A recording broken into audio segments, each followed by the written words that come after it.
समझ में तो सामने में ही आता है।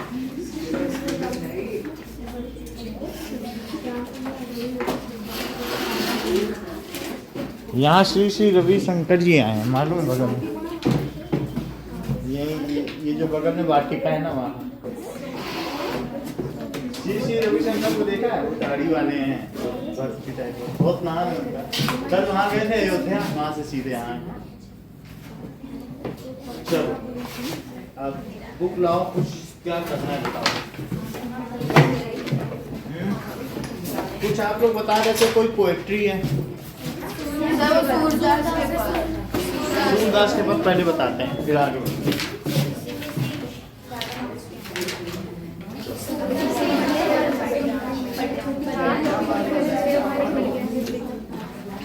अच्छा, इसके अलावा आप किस भी आते हैं?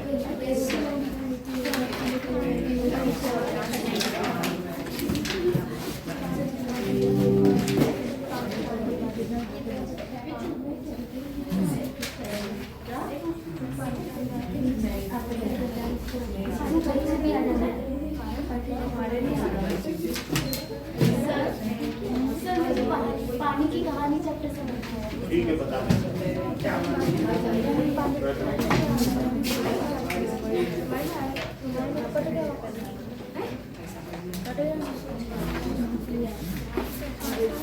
क्लास 8 सूरदास के पद चैप्टर अगला सन।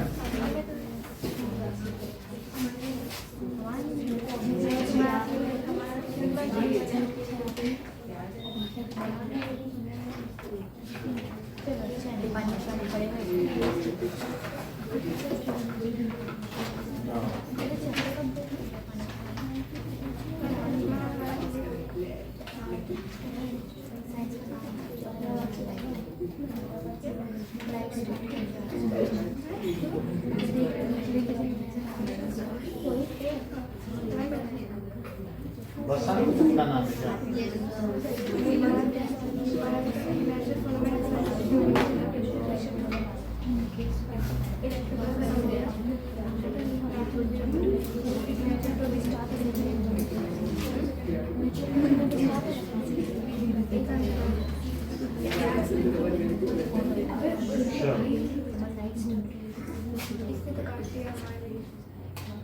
ये मैया कब ही बढ़ेगी चोटी, ये भगवान कृष्ण के बारे में कहा गया है कि सूरदास जी अपनी माँ यशोदा से पूछते हैं कि माँ कहती है कि पहले बच्चों की चोटी हुआ करती थी, ठीक है, ग्वाल वाले लोग होते तो यहाँ पीछे चोटी रखते, पूरा सर मुड़ा लेते थे, यहाँ चोटी होते थे, तो कहती थी बेटा ये दूध पी ले, चोटी बढ़ जाएगी।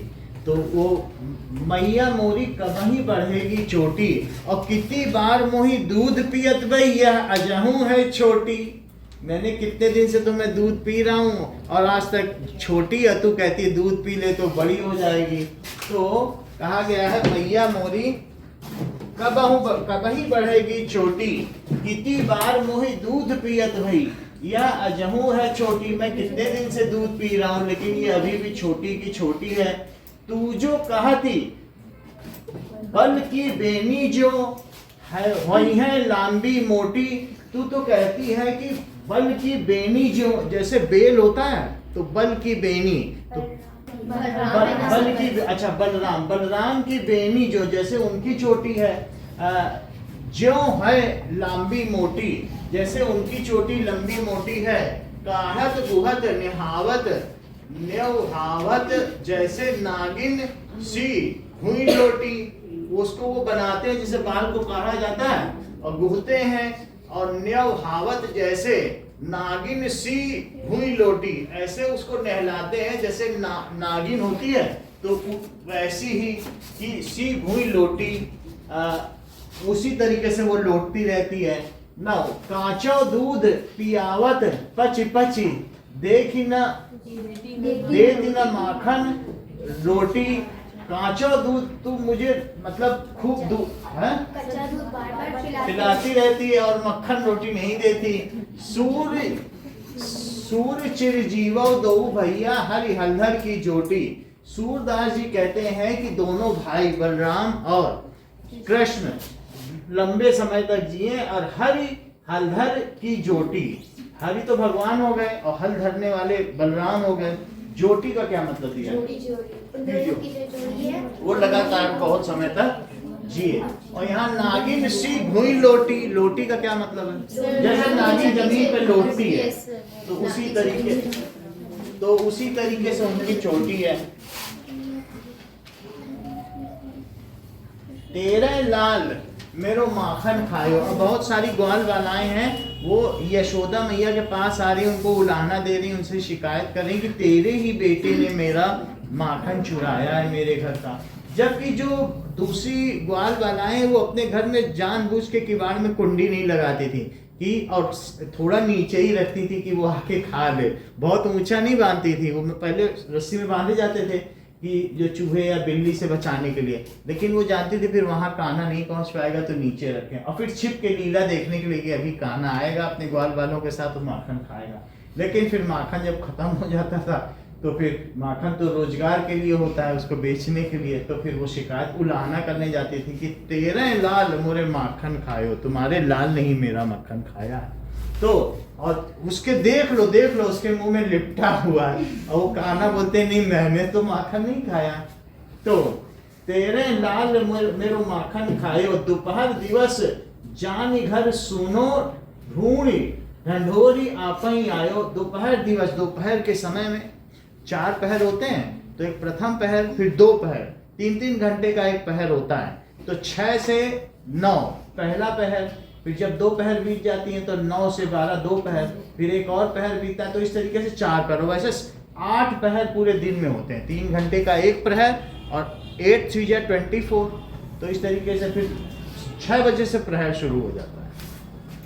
तो दोपहर दिवस जान, जब दो पहर बीत जाती है तो देख सोचता है कि अब इनके घर में कोई नहीं होगा, चोरों की भांति ढूंढी ढंढोरी आप ही आयो, ढूंढ ढांड कर अपने आप ही आयो, खोली किवाड़ी। अब पैठी मंदिर में, अंदर ठीक से मंदिर का मतलब घर होता है, तो पैठी मंदिर में दूध दही सब सखी ने खवायो, अपने सभी सखाओं को उसने दूध दही सब खिला दिया। उखल चढ़ी, जिसमें वो धान कूटा जाता है तो उसके ऊपर वो चढ़ गया, उखल चढ़ी। सीके को लीनो, जिस सीके पर रखा रहता है, जैसे हम लोग जानते हैं कि वहां पर महाराष्ट्र में क्या होता है, दही हांडी होती है, तो जहां पर लटकाया जाता है वो सीका कहते हैं, जिस रस्सी पे लटकाया जाता है। तो उखल पर चढ़कर सीका को लीनो, तो जैसे हम लोग कहते हैं उखल वो होती है कूटने वाला, नहीं होता धान कूटने वाला, सो सीकों को लीनो, और अन्न भावत भूमि में ढरकायो। अन्न भावत नहीं अच्छी लगी तो उसे लुढ़का भी दिया, भूमि जमीन में उसने गिरा दिया। सीके को लिया, सीके का मतलब है जिसमें वो सामान रखा हुआ था, वो मटके को लिया और नहीं पसंद आया तो जमीन में गिरा दिया। दिन प्रति हानि होती गोरस की, गोरस का मतलब दूध होता है, हमारी रोज ये गोरस की हानि हो रही। गाय का रस क्या है? दूध, तो हमारी रोज की हानि हो रही है। यह ढोटा कौने ढंग लायो, तुमने कहां से ये बच्चा लाए हो, कहां से लेके आए हो? ठीक है। सूर्य श्याम को हटा की न राखे, तही पूत अनोखे जायो। हटा की न राखे, हटा की न राखे का क्या मतलब है?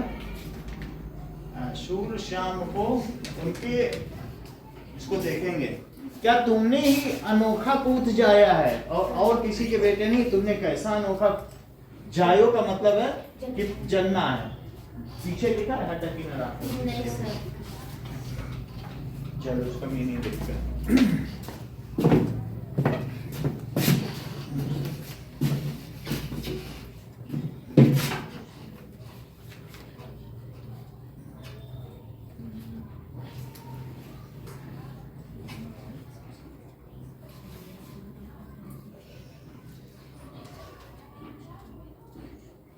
सूरदास के पद आवार, क्लास 8, क्लास 8 सूरदास के पद भावार।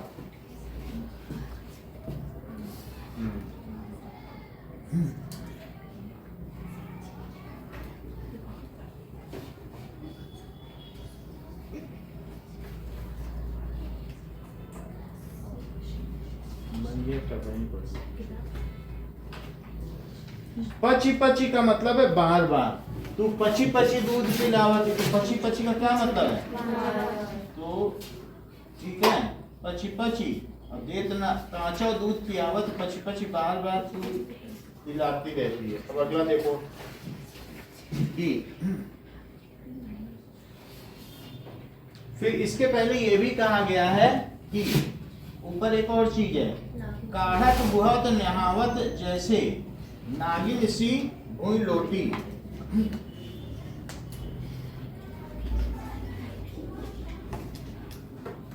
अब इसमें तो ये दिखा कि बेल की तरह लंबी और मोटी हो जाएगी और फिर तू उसको गूंथेगा, नहाए और नागिन की तरह लहराएगी फिर तेरी चोटी। तो तू तो ऐसा कहती थी, लेकिन ये तो नहीं हो रही है। अब अगला देखते हैं ना, भूई में ढरकायो।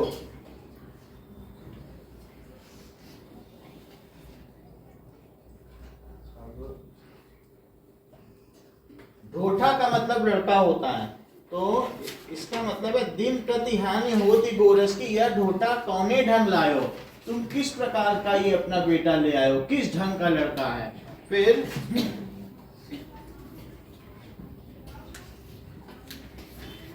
और सूर श्याम को हटक ही ना राखे, तू उसे हटक ही न राखे का मतलब है उसको डांट के क्यों नहीं रखती हो। और तही पूथ अनोखे जायो, और तुमने ही एक अपने अनोखे पुत्र को जन्म दे दिया है, क्या तुम्हारा ही एक अनोखा लाल है। तो वो उससे पूछती हैं कि कान्हा से कि तुम्हारे मुंह में माखन लगा है। तो कान्हा कहते नहीं मेरे मुंह में नहीं लगा। तो यशोदा बोलती ला तेरा मैं मुंह चेक करूं तेरे लगा है कि नहीं। तो जब उन्होंने मुंह खोला तो उसमें ब्रह्मांड दिख गया पूरा, जगह जगह सारे नक्षत्र, सारे कॉन्स्टेलेशंस दिख गए। तो फिर वो पीछे हट गए। तो फिर उन्हें पता चला कि ये तो कुछ और ही होता है। अब देखो, बालक श्री कृष्ण किस लोभ के कारण दूध पीने को तैयार हुए। माँ यशोदा उनसे कहती हैं कि तेरी चोटी बढ़ जाएगी, इस लोभ बलदाऊ की जैसे बढ़ जाएगी। इस लोभ के कारण बालक श्री कृष्ण दूध पीने को तैयार हुए। श्री कृष्ण अपनी चोटी के विषय में क्या क्या सोच रहे हैं। तो नागिन जैसी हो जाएगी, इसे गूंथने में और बनाने में उन्हें आसानी होगी। दूध की तुलना में श्री कृष्ण को और क्या क्या खाद्य पसंद? माखन रोटी पसंद है। दही पूत अनोखे जायों में ग्वालिनों के मन में कौन कौन से भाव हैं? सब बार बार शिकायत करने आती थी तो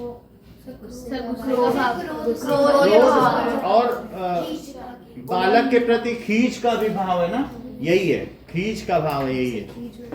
खींच का मतलब जैसे कोई तुमसे कहे बता दो जरा, अरे तो मुझे करना, बता दो, तुम खींच जाओगे। पीछे वाला जैसे तुम एग्जाम दे रहे हो, पीछे वाला बार बार हाथ लगाए, तो अच्छा वो कितना ही अच्छा फ्रेंड क्यों ना हो तुम्हारा, लेकिन तुम्हें खींच आएगी। देखो ऐसे टाइम में भी परेशान करे, इसको खिजियाहट कहते हैं। तुम कुछ कर ना सको और कोई तुम्हें परेशानी करता रहे तो उसको क्या कहते हैं? खिजियाहट।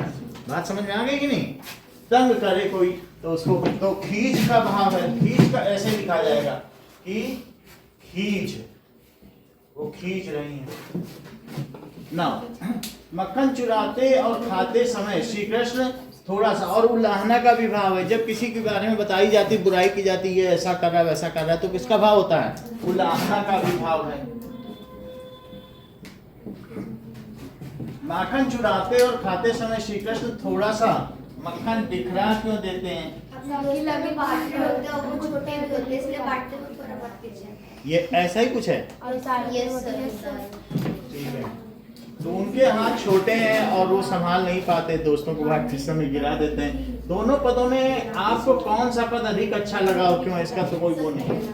और ठीक है, अब देखो सर 5th वाले क्वेश्चन में हमें लिखवाया है कि वो अपने मित्र को खिलाते थे तो उसमें बिखर जाता था। मित्र को खिलाते समय उनके छोटे हाथ है तो मक्खन बिखर जाता है, यही लिखा। देखो और भी सब कुछ दिया है।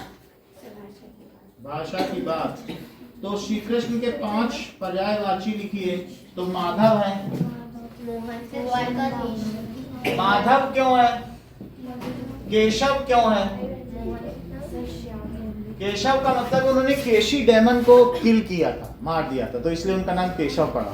मधु डेमन को मारा, मधु राक्षस को, तो इसलिए उनका नाम क्या पड़ गया? माधव। इसी तरीके से द्वारिका के नाथ तो अनाथन के नाथ हैं, तो द्वारिका के नाथ, तो इसलिए उनका द्वारिका, उन्होंने द्वारिका नगरी को धीश। और क्या हो सकता है? माखन चोर भी हो सकता है। गिरिधर क्यों पड़ा? सही बात है, गो के पालक हैं, तो धर्यो छत्र पुरंदर का कानन, उन्होंने अपने छत वो एक उंगली पे, छोटी उंगली पे क्या उठा लिया था? पहाड़ पर उठा लिया था। तो इसलिए उनको क्या कहा जाता है कि गिरिधर और माखन चोर।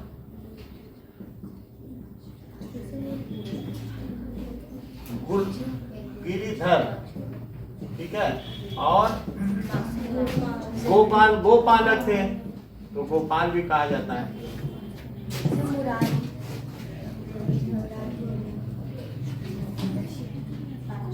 ठीक है। और उनको मदन मोहन भी कहा जाता है। मदन का मतलब समझते हो? मदन का मतलब होता है कामदेव, और कामदेव की छवि ऐसी होती कि वो हजारों पुरुषों को मोहित कर लें, इतने वो होते हैं, स्त्रियों को मोहित कर लें।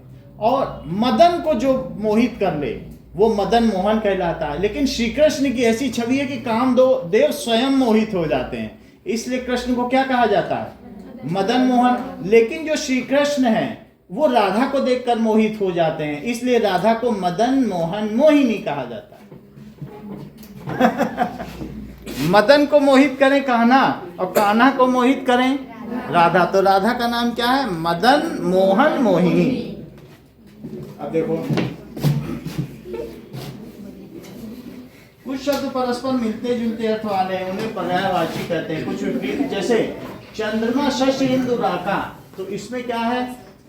आप ये देख लीजिए कि कभी भी ऐसा होता है कि नीर का मतलब क्या होता है? ठीक है। और नीरद क्या होता है?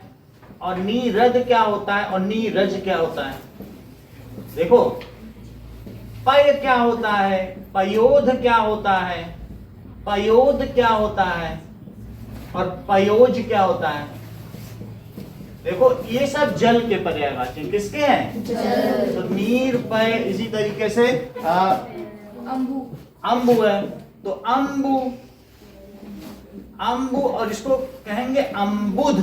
क्या कहेंगे? अम्बुध। और अम्बुद, अम्बुद, और ये हो गया अम्बुज। तो ये देखो, जल में जिसका जन्म हो उसको नीरज कहते हैं, तो वो कमल हुआ। तो कमल के 3 पर्यायवाची बन गए। पय से पयोज, जन्म हो, जो जल को दे यानी बादल, तो बादल के पर्यायवाची नीरद, पयोद, अम्बुद। दावड़ लग जाए पय में, जल में, और जो जल को धारण करे, समुद्र। नीरद, पयोद, अम्बुद। बोलो, बात समझ में आ गई कि नहीं? अलग से याद ही नहीं करना। जिसको जल के पर्यायवाची है तो धारण करने वाला, देने वाला, और जल में जन्म लेने वाला। तो ये क्या है? धारण करने वाला। ऐसे जो वाटर है तो सलिल, सलिद, सलिद ऐसे भी होता है सब जगह। और ये बताओ क्या है? देने वाला। कौन देता है पानी? बादल। तो ये बादल के पर्यायवाची है। और धारण करने वाला, और अम्बुज का मतलब जल में जन्मने वाला। ऐसे हो गया। तो दीज आर सिनोनिम्स। ये है समुद्र।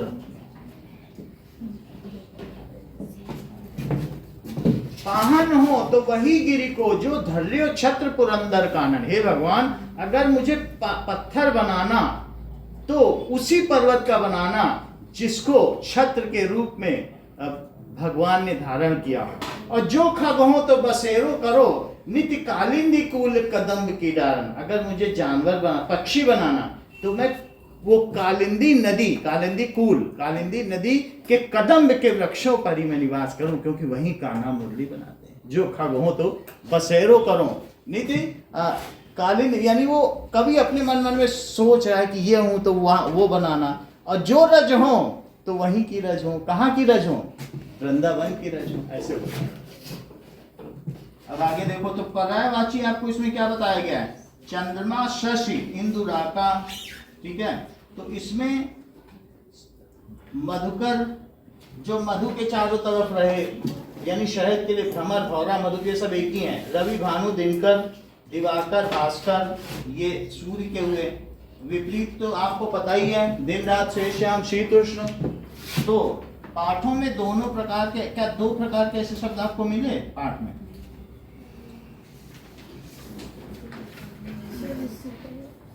बोलो।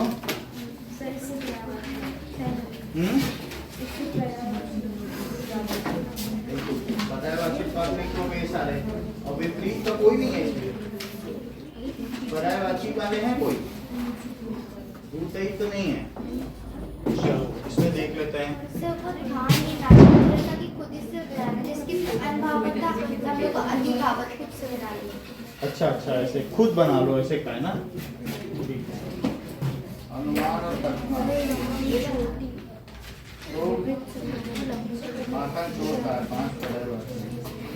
सब हो गए, और तो कुछ नहीं। और अगला कौन सा है पद तुम्हारे में? पद्य और भी कोई है? हाँ एक ही है। एक ही है वो। और कोई चैप्टर बताओ। पानी की कहानी। पानी की कहानी। हाँ हाँ बता, कारक और क्रिया होता है। पानी की कहानी देखिए।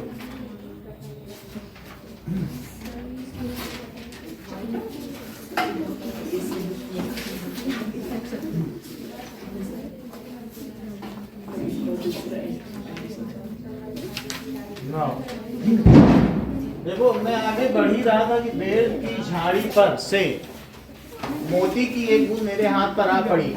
बात न करें, मेरे आश्चर्य का ठिकाना न रहा जब मैंने देखा कि ओस की बूंद मेरी कलाई पर से सरक कर हथेली पर आ गई।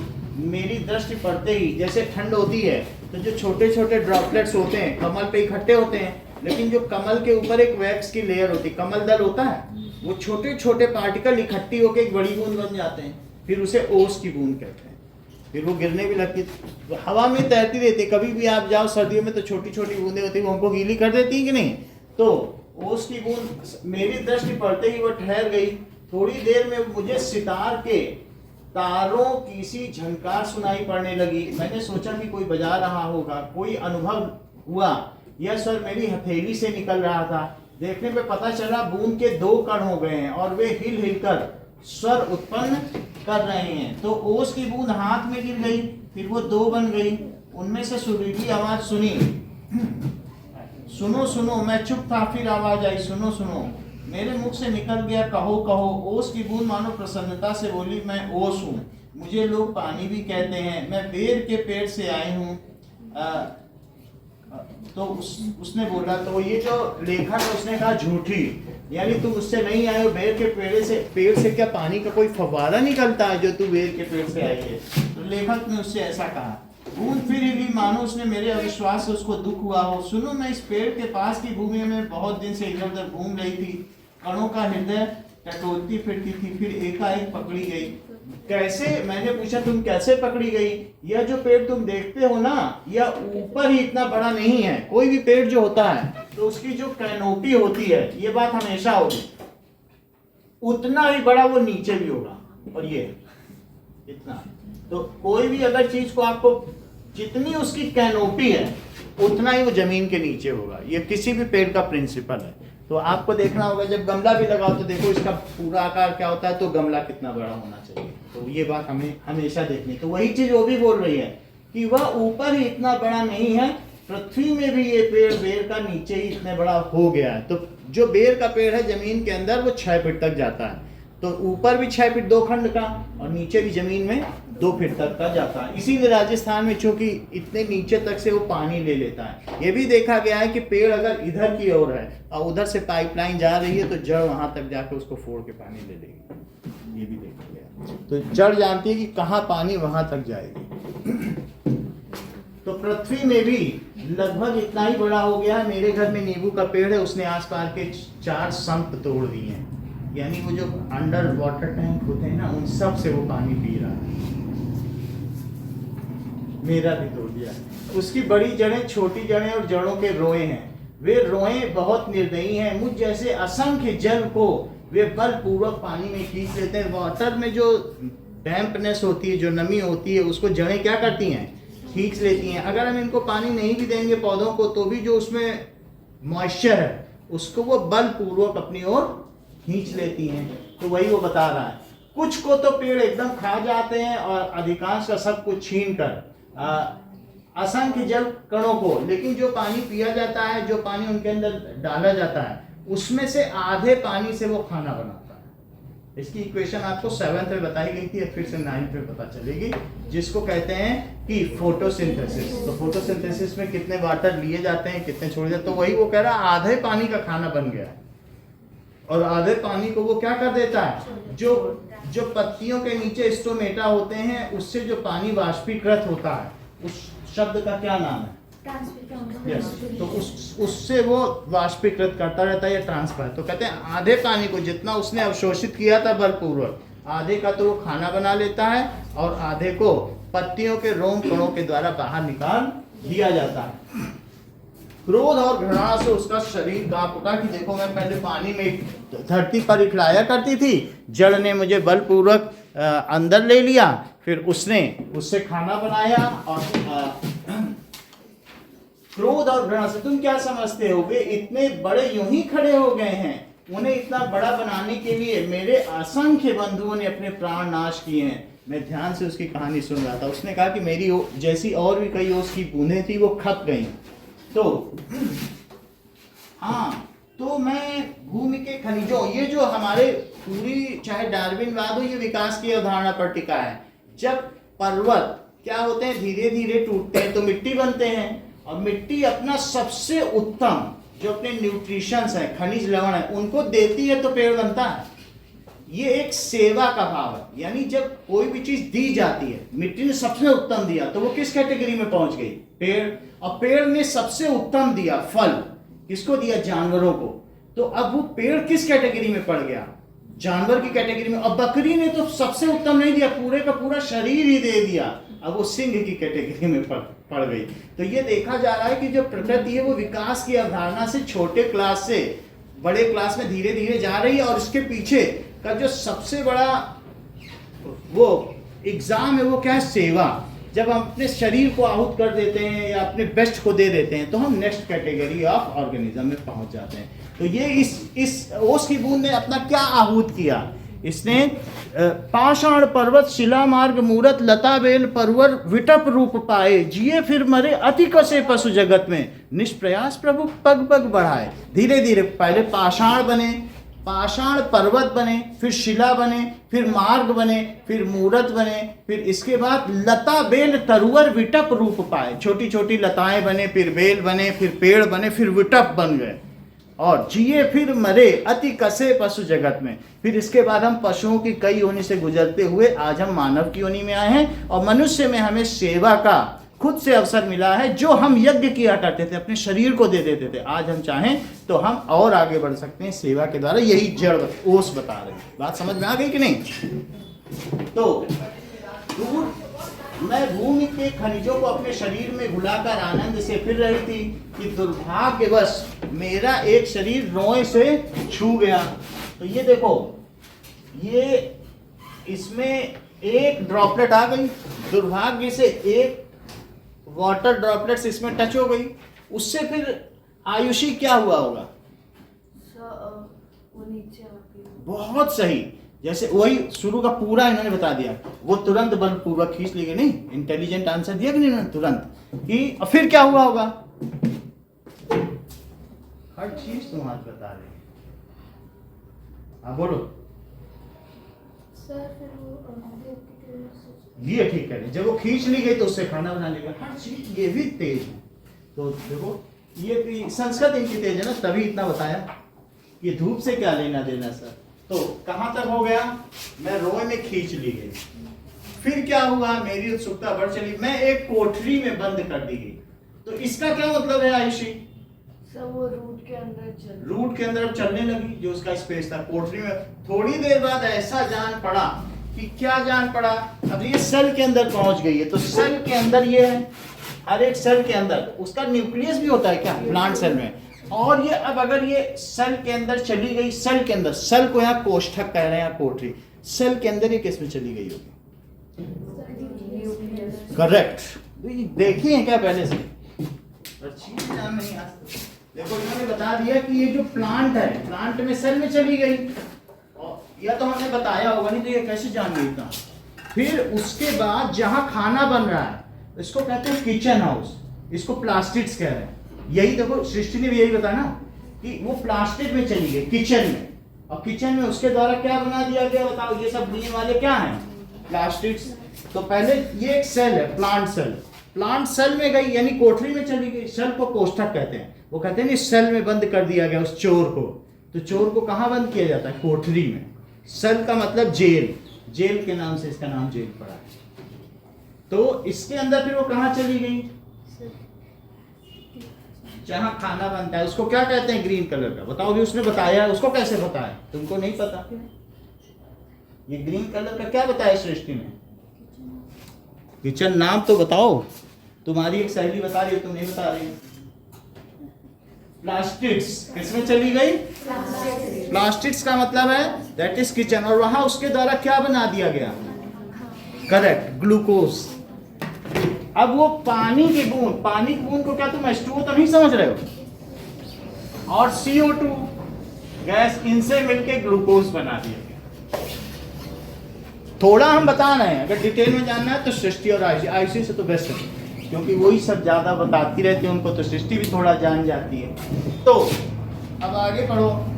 फिर मैं एक कोठरी में बंद कर, ध्यान से सुनना, जहां नहीं आएगा तो हमारे पास 2 विद्यार्थी।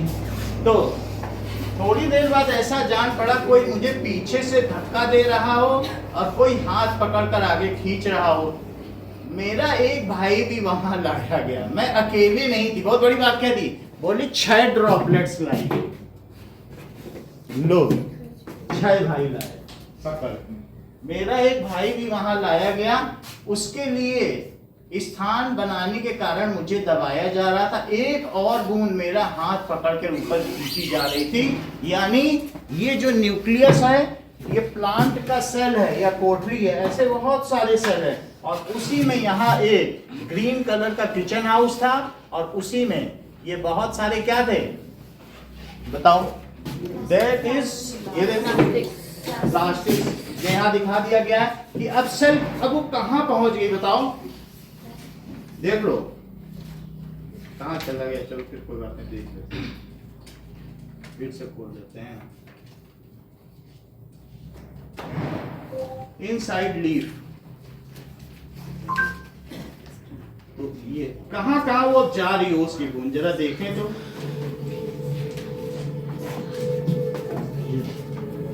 पेड़ में गई, जमीन से जड़ ने उसको खींच लिया। ये चींटियां हैं, ये देखो, ये अब अंदर चली गई बूंद। बूंद ये सेल है, पता नहीं उसकी किस्मत में कौन सा सेल लिखा होगा। ये सब सेल है जो मैंने दिखाया ना, वो ग्रीन कलर का। अभी पहले तो वो बूंद सेल के अंदर जाएगी, अभी जड़ ने खींचा, अब कोठरी में जाएगी। अभी कोठरी में गई नहीं है, कोठरी का मतलब सेल, ये इसको पकड़ना है, इसके अंदर से भी जाए। तो अब इसके अंदर गई। अब देखना कहीं प्लास्टिक दिखे तो हमें बता देना, ग्रीन कलर का सेल के अंदर आ चुकी है। ये सब है इनके अंदर। देखो कैसे किचन में काम हो रहा है। ये एक सेल है जो हमें दिखाई भी नहीं पड़ता, उसके अंदर ये सब हो रहा है। और एक्चुअल ये फोटोग्राफी जो माइक्रोस्कोप से ली गई है, ये प्लास्टिड है। अब देखो प्लास्टिड के अंदर जाएंगे, जरा ध्यान दो। 3 चीजें, पहले पेड़ के अंदर गई, फिर किसके अंदर गए? सेल के अंदर। और सेल के अंदर अब ये किसमें जा रही है? अब पेड़ के अंदर जा चुकी, सेल के अंदर भी जा चुकी, अब इसके अंदर जाने की बारी है। जरा देखो इसके अंदर स्ट्रोमा कैसे कैसे हैं, यही तुम्हारी किताब में बताया जाएगा। अंदर से नहीं, ये सब स्ट्रोमा है। इन पे किचन हाउस है, इसमें खाना बन रहा है। अब खाना कैसे बन रहा है, बावर्ची को तो देखो, जो खाना बनाने वाले कुक हैं, देखो कैसे खाना बना रहे हैं। फिर इसको बुक में पढ़ लेंगे। ये देखो, ये चल चल के ऐसे खाना बनाएंगे क्या? खैर 9th में 2 महीने बाद तो पढ़ना ही है, लेकिन अभी भी देखो ये खाना बन रहा है सब वहां पे, देखो गैस सिलेंडर रखे हुए हैं, कहीं पिज्जा कहीं बर्गर, सब जगह ग्लूकोज बन रहा है। अल्टीमेटली क्या बन रहा है? ग्लूकोज। तो अब हम देखेंगे ये बड़े स्तर पर। तो ओस की बूंद अपनी कहानी कह रही है, और क्या कह रही है जरा ये देखें कि क्या चैप्टर का नाम है? पानी की कहानी। ये देखो, जैसा कि पानी की कहानी PDF,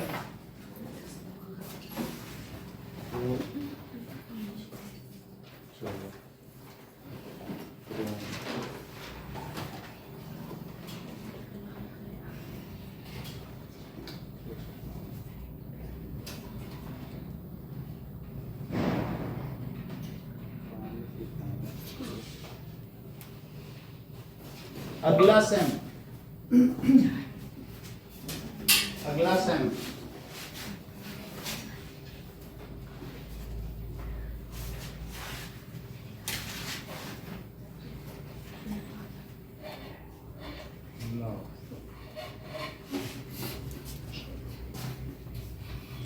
तो अब ये कहां तक जा चुके हैं?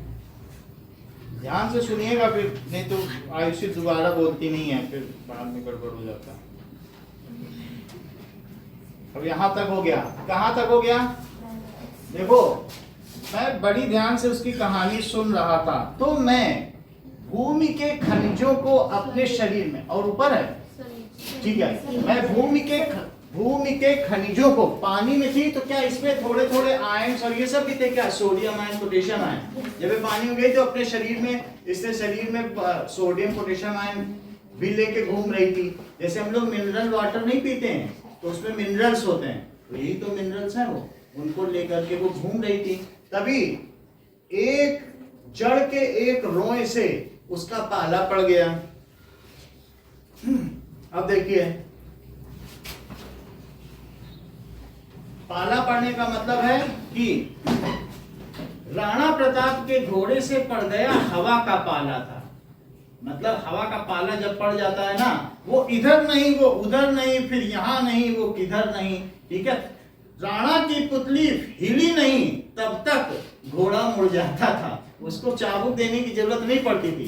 तो पड़ता न कभी चेतक तन पर राणा प्रताप का घोड़ा था, तो वो अरिमस्तक पर दौड़ा था। वो ऐसे था कि जैसे पहाड़ों के मस्तक पर दौड़ने वाला था।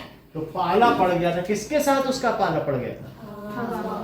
हवा के साथ नहीं, यहाँ पर उस ओस की बूंद का किसके साथ पाला पड़ गया? रोए से, जो कि जड़ से फिर अंदर चली गई। अब आगे देखो, तो वहां मेरा भाई भी लाया गया, उसके लिए स्थान के कारण मुझे दबाया जा रहा था। मैं उन दोनों के बीच 3 ड्रॉपलेट्स के बारे में कहानी बताई गई।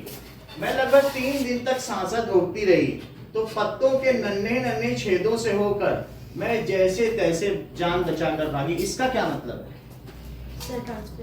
करेक्ट। 12 बूंदे ली जाती हैं तो 6 का खाना बनता है, 6 बाहर भेज दी जाती है। वास्तव में यहाँ 12 बूंदे होंगी और फिर 6 बच जाएंगी। ये आप 9th के शुरू में जैसे ही जाओगे तो पढ़ा दिया जाएगा, ठीक है कि नहीं। जो आपके 7th की बुक है उसमें 6 ड्रॉपलेट्स का ही दिया गया है, इसीलिए लक्षिता ने चैप्टर पढ़ा। सर हमने पढ़ा 6 वाला था और ये लेखक बोल रहा है 12 ड्रॉपलेट। सर ये बता दो मुझे ये कहाँ से? नहीं, असली यही लाइन थी कि वो जान बचाकर सर कैसे भागी वो उसकी बुक। तो वो रीजन ये है, जितने अंदर लाए जाते हैं आधे कैदियों को रिहा कर दिया जाता है और उनका ट्रांसपीरेशन हो जाता है। अब कहानी में इंटरेस्ट आने लगा है। आयुषी मुस्कुरा रही, उसको आगे का रिजल्ट पता है। मैं लगभग 3 दिन तक वहां सांसत रोकती रही। मैं पत्तों के नन्हे नन्हे छेदों से होकर जान बचा कर भागी। मैं सोच रही थी अब वो बूंद कहाँ पहुंच गई? बाहर, यानी वो वहां से ट्रांसफायर होकर के वेपर बन गई है, वाष्पीकृत हो गई है।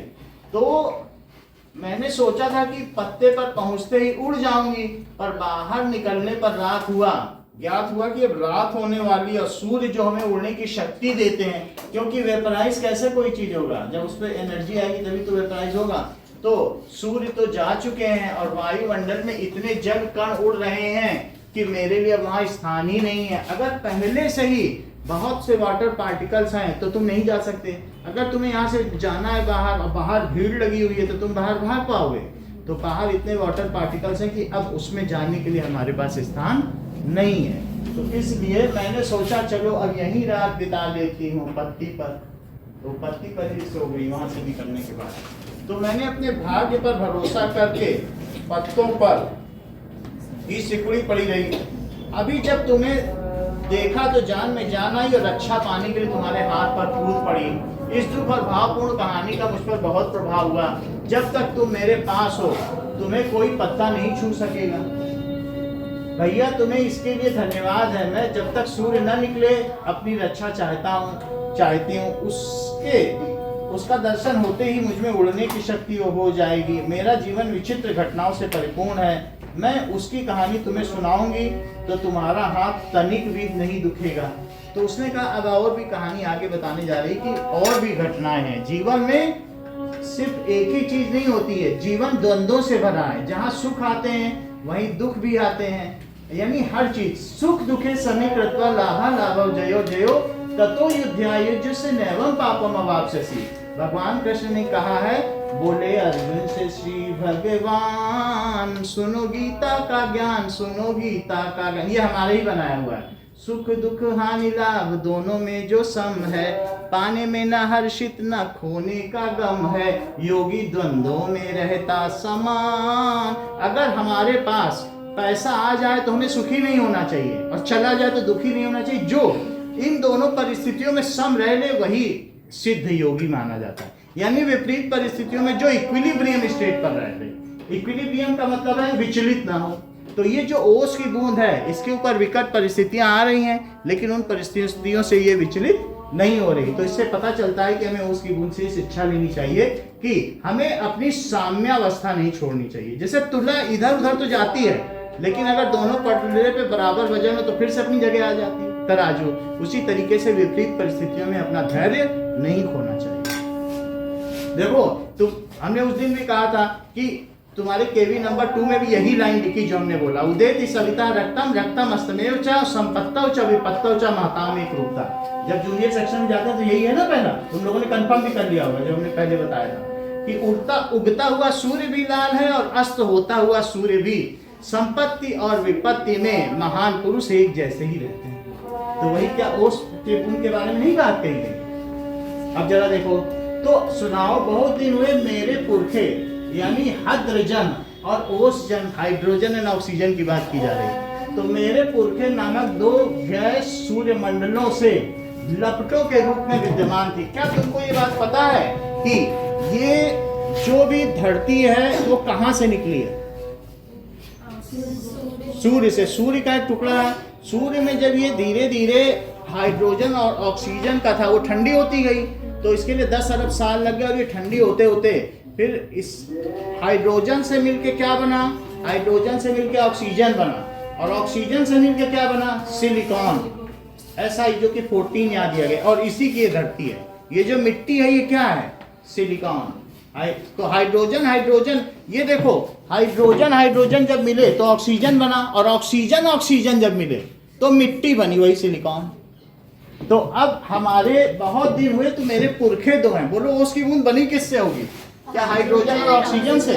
तो क्या वे उसके पुरखे कहलाएंगे? तो बहुत दिन हुए ये सूर्य मंडल में थे। हाइड्रोजन और ऑक्सीजन कहाँ थे?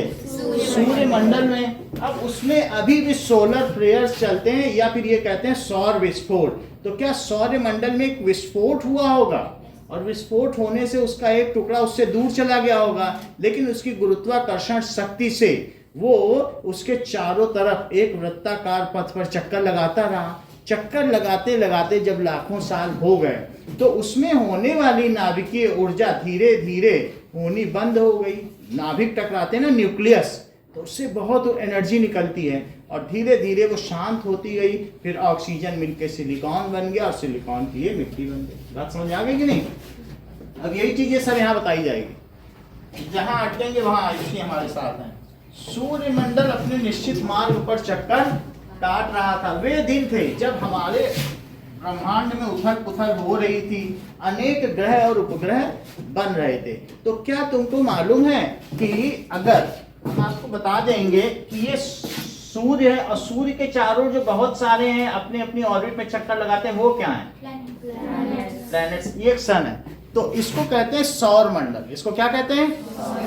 इस तरीके के 50 अरब आप जानते हो 10⁹ इतने सूर्य अगर मिल जाए तो उसको कहते हैं मिल्की वे गैलेक्सी। ये जो आकाश गंगा है ना हमारी स्पाइरल, तो मिल्की वे, उसमें सूर्य कहीं यहां पर है।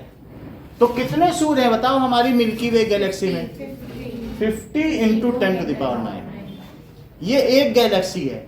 और अगर कितनी गैलेक्सी मिल जाए तो एक ब्रह्मांड बने। ये तो एक गैलेक्सी है, इसमें इतने इतने तारे होंगे। समझ में आ गई बात कि नहीं? और कितने अब गैलेक्सी मिले तो ब्रह्मांड बने बताइए? इतने ही गैलेक्सी मिल जाए तब एक क्या बनेगा? यूनिवर्स।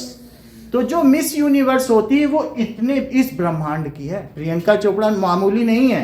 तुम क्या सोच रहे हो भारत की वो विश्व सुंदरी है? नो, पहले हमारे पूरे आकाश गंगाओं की, इतने सारे सूर्यों में जितने ग्रह उसकी वो सबसे सुंदर है। और सिर्फ उसी आकाश गंगा की नहीं, उसके अलावा भी ब्रह्मांड सुंदरी। भाई एक मिस वर्ल्ड होता है तो वो ऐश्वर्या राय को बोलती भी, अरे तू क्या है, तू तो विश्व सुंदरी है, मैं तो ब्रह्मांड सुंदरी हूँ, जरा काउंट तो कर। तो वो फिर ऐश्वर्या मुंह लटका चली गई कि भाई ये तो ब्रह्मांड सुंदरी, इससे मुकाबला नहीं हो सकता। तो अब देखो यहां तक बात हो गई कि ये देख लीजिए, comparison of sun with respect to universe. Comparison of sun size with respect to universe. अब देखो कि ये हमारा सन है। देखो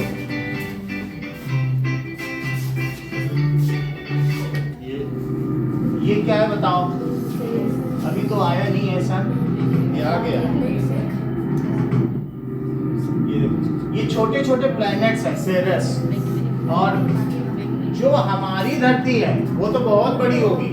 ये प्लूटो है, ठीक है, ये अलग अलग है। इसमें मून आ गया, तो कितना बड़ा है मून? लेकिन मून से 4 गुना बड़ी हमारी धरती होगी। ये देखो मार्स,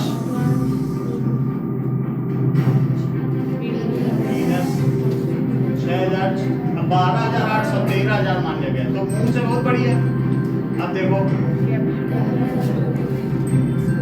अगर सूर्य मटका है तो धरती सरसों का दाना है। यूरेनस, उसके सामने जरा धरती को देखो।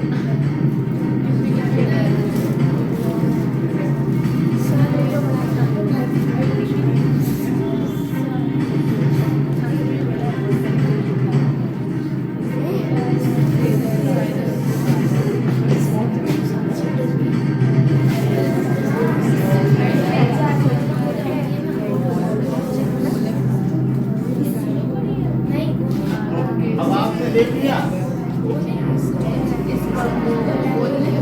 कितने बड़े बड़े हैं।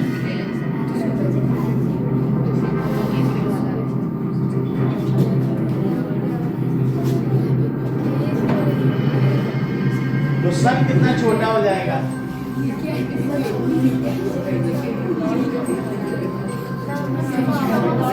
देखो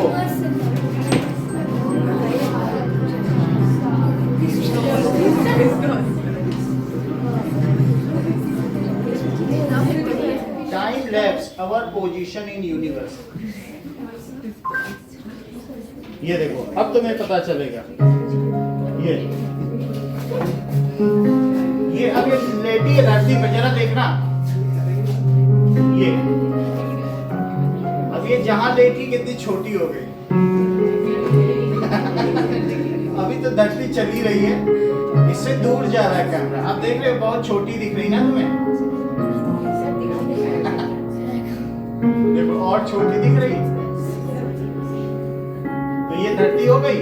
अरे धरती भी छोटी होती जा रही है, लगता है कैमरा और दूर जा रहा है। तो ये धरती की और मून की ऑर्बिट वो भी छोटी हो गई। अब देखो धरती कितनी छोटी हो गई, धरती दिख रही है, लेकिन ये हमारा सोलर सिस्टम, अरे सोलर सिस्टम भी छोटा होता जा रहा है। सन भी छोटा हो गया, क्या सन अब पॉइंट साइज हो गया? तो इसका मतलब है ये छोटा सा सन है, कितनी दूर कैमरा जाएगा? तो भाई जाएगा, आप देखिए। तो अब ये इस तरीके के बहुत सारे सन हैं जितने मैंने दिखाए। तो जरा मिल्की वे गैलेक्सी की ये करिए, नेब्यूला कहलाते हैं, ऐसी है मिल्की वे गैलेक्सी। अरे ये भी छोटी हो गई, लगता है और गैलेक्सी की भी बात की जा रही होगी। ये बहुत सारी गैलेक्सी है। अरे इस गैलेक्सी में कितने सूर्य हैं? ये अब इतने सारे ये गैलेक्सी हैं, गैलेक्सियों का भंडार है। और सोचो तो जरा प्रियंका चोपड़ा ये सब में सुंदर है। अब आप समझे कि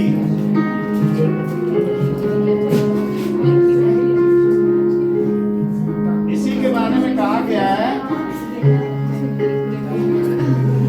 देखो तो इसी के बारे में कहा गया है कि अणोरणीयान महतो महीयान, महतो महीयान, महा बड़े से भी बड़ा है वो ईश्वर, व्याप्त है, और छोटे से भी छोटे में है। अगर जो वो लड़की लेटी थी ना, अगर उसके अंदर इलेक्ट्रॉन में जाते सफर करने, फिर ग्लूऑन में जाते, फिर क्वार्क्स में जाते, तो मिला अरे इसके अंदर भी उतना ही ब्रह्मांड है। अभी तुम ऊपर गए एक तरफ, उससे दूसरी तरफ भी चलो, तुम है ना, अरे ये सब है। वो इलेक्ट्रॉन के अंदर पूरा शहर बसा है, इसमें गाड़ियां चल रही है। अरे भैया, लेकिन याद रहे ये 9th में पढ़ाया जाएगा, अभी तुम 8th में। अब आगे की बात, अभी तुम हाइड्रोजन और ओजोन के बारे में पढ़ो। तो तुम क्या समझते हो? तो इसके लिए क्या बताया गया बताओ? यहां तक रात होने वाली थी। तो अब आगे देखो कि सूर्य न निकले तब तक अपनी रक्षा, मेरे पुरखे हाइड्रोजन और ओजोन सूर्यमंडल में थे। बोलो ये बात समझ आ गई? सूर्यमंडल में हाइड्रोजन भी होता है और ऑक्सीजन भी होता है। फिर क्या हुआ? सूर्यमंडल अपने निश्चित मार्ग पर चक्कर काट रहा था। वे दिन थे जब हमारे ब्रह्मांड में उथल पुथल हो रही थी। क्या तुम्हें यह बात मालूम है कि इतना बड़ा ब्रह्मांड कहां से निकला है? एक पॉइंट से, बिग बैंग थ्योरी। ये आइंस्टीन ने बताया, इसीलिए आज ये सुपर है। उधर आइंस्टीन का चित्र लगा, फोटो आइंस्टीन का बीच में भी लगा, नहीं ये पूरा किससे बीच में ही लगा है? तो उन्होंने क्या बताया, ये जितने ब्रह्मांड हैं ये सब किससे बने हैं? एक पॉइंट से। और इतने छोटे पॉइंट से बने हैं, उसमें ब्लास्ट हुआ, सब बन गए। और इसके अलावा तुमको मालूम है ब्लैक होल क्या होता है? करेक्ट। जब कोई सन कोलैप्स हो जाए अपनी ग्रेविटी से, तो एक पॉइंट में फिर से बदल जाता है। क्या तुम ये सोचते हो कि इस धरती को कोई मोड़ दे तो एक पॉइंट बना दे? हाँ। तो अगर ये धरती और पूरा सूर्यमंडल पूरे अगर किसी ब्लैक होल में चला जाए तो पॉइंट बन के चला जाए। और वो जो ब्लैक होल होते हैं वो उन्होंने अभी तक ना जाने कितने ब्रह्मांडों पर निगल लिया है। कहीं तुम गैलेक्सी तो नहीं सोच रहे हो, ब्रह्मांड को निगल रहे हैं। अल्टीमेटली ये संसार एक कण से शुरू हुआ और फिर कण में ही समाप्त होगा। तो इसी को सृजन और प्रलय कहते हैं। समझ में आ गई कि नहीं? तो उसी के बारे में यहाँ बातचीत चल रही कि उस समय संसार में उथल पुथल हो रही थी। और इस थ्योरी का क्या नाम बताया, बताइए? बिग बैंग थ्योरी, जो आइंस्टीन ने हम लोग को बता दी थी। तो आयुष्य से पहले बताई थी, उसमें तो उनको नोबेल मिल गया। तो अब जरा देखिए, अनेक ग्रह और उपग्रह बन गए थे। उपग्रह का तुम क्या मतलब समझा रही हो आयुष्य? करेक्ट, तुम बहुत अच्छा बताया। क्या समझे तुम? इन्होंने क्या बताया उपग्रह का? बातचीत कर रहे, बोलो। जो प्लेनेट के चारों ओर चक्कर लगाते हैं, अभी अभी बताइए वो, जैसे मून उपग्रह है, तो सन का चक्कर लगाए तो ग्रह, और ग्रह का चक्कर लगाए तो इतनी अच्छी से समझा रही, दोबारा नहीं बताएगी। अब नहीं बताना इसको, ठीक है? तुम हम लोगों को बताना, ठीक है? तो हर चीज इसे मालूम है, कहाँ से पढ़ के आती है। अब देखो, तो अब सब नए ग्रह उपग्रह बन गए। तो उपग्रह क्या होता है? जो प्लैनेट के चारों ओर सैटेलाइट बोली, कोई वो नहीं है, ठीक है कि नहीं? कुछ आर्टिफिशियल होते हैं। किसी नेचुरल सैटेलाइट का नाम बताओ, बोलो। Moon natural. अब देखो, तो अनेक ग्रह और उपग्रह बन रहे थे। ठहरो, क्या तुम्हारे पुरखे अब सूर्य मंडल में नहीं है?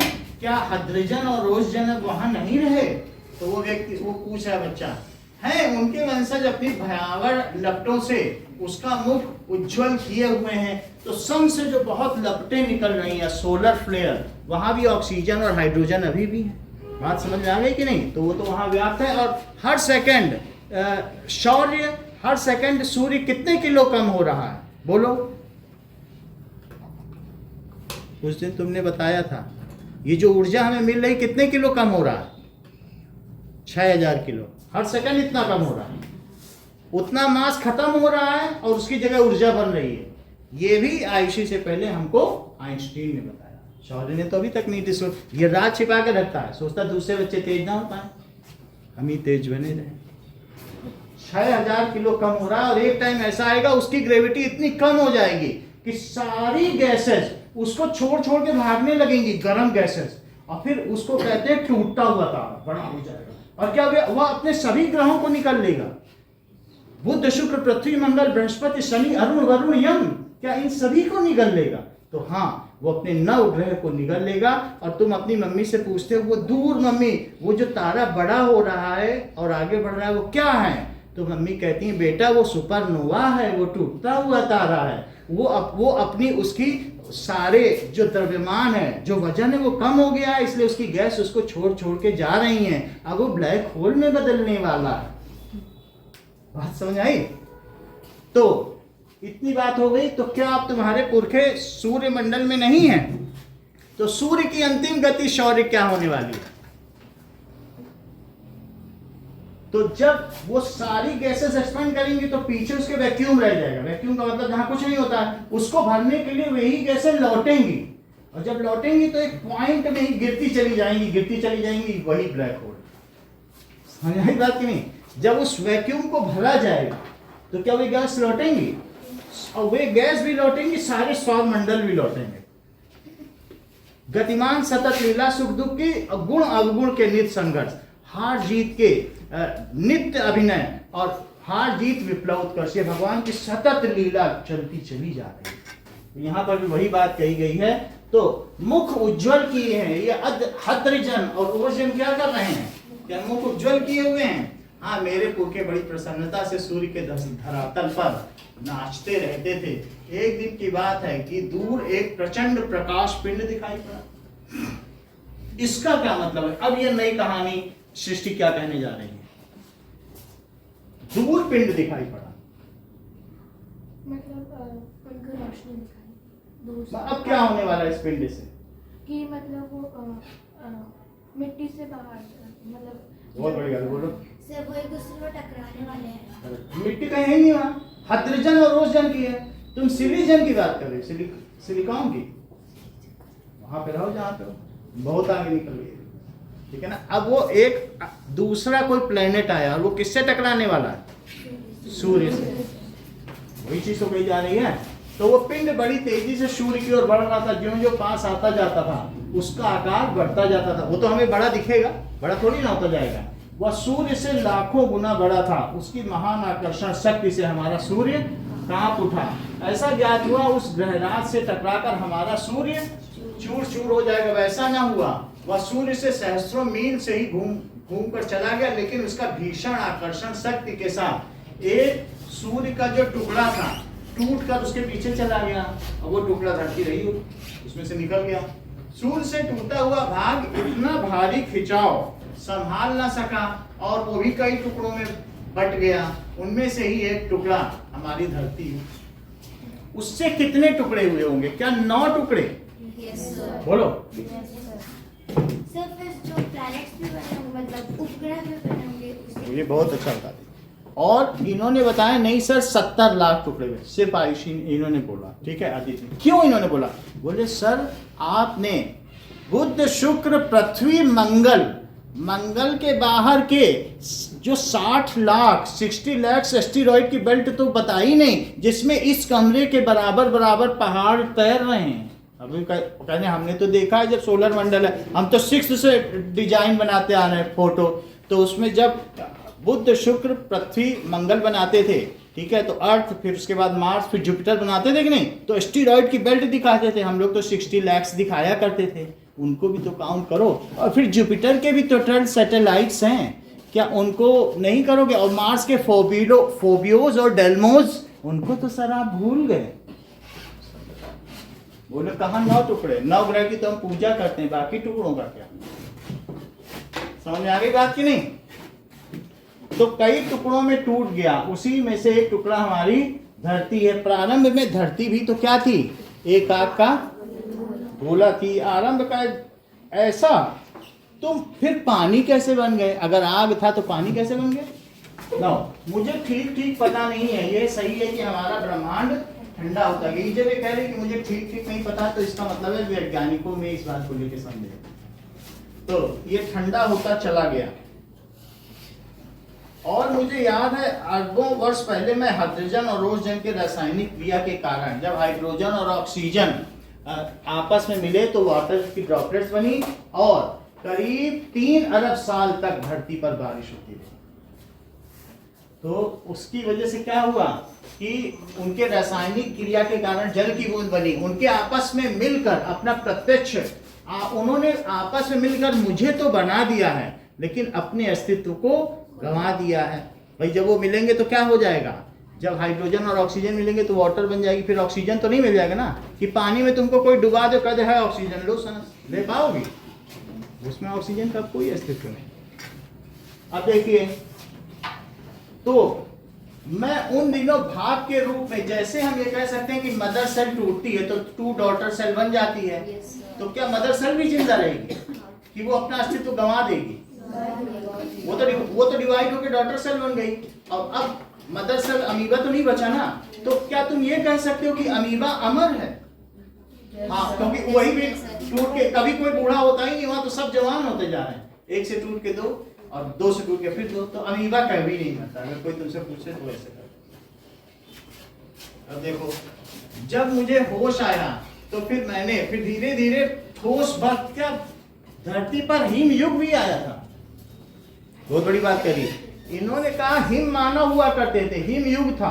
पूरी धरती में बर्फ जमी हुई थी। जब बर्फ पिघली तो अलग अलग वो भूखंड जो महाद्वीप बन गए, फिर उनके बीच कनेक्शन नहीं रहा। लेकिन उस समय जो संस्कृति का विचार विस्तार हुआ, उसी से सब लोग एक दूसरे के बारे में जानते हैं। जीन का यहाँ से वहां तक पूरा ट्रांसपोर्टेशन, कम्युनिकेशन। तो ये कब हुआ कि पानी भी जमा था, धरती के ऊपर भी बर्फ थी, तो लोग क्यों न चल देते? चलते चलते अमेरिका से कोई अफ्रीका पहुंचा है, अफ्रीका से ऑस्ट्रेलिया, सभी तरफ तो बर्फ थी। तो हिम युग पिघला तो सब दूर दूर हो गए जहां जहां थे। तो वही बात एक कर रहा कि जब मुझे होश आया तो मैंने ठोस बर्फ के रूप में पाया। हिम युग भी बहुत समय तक रहा।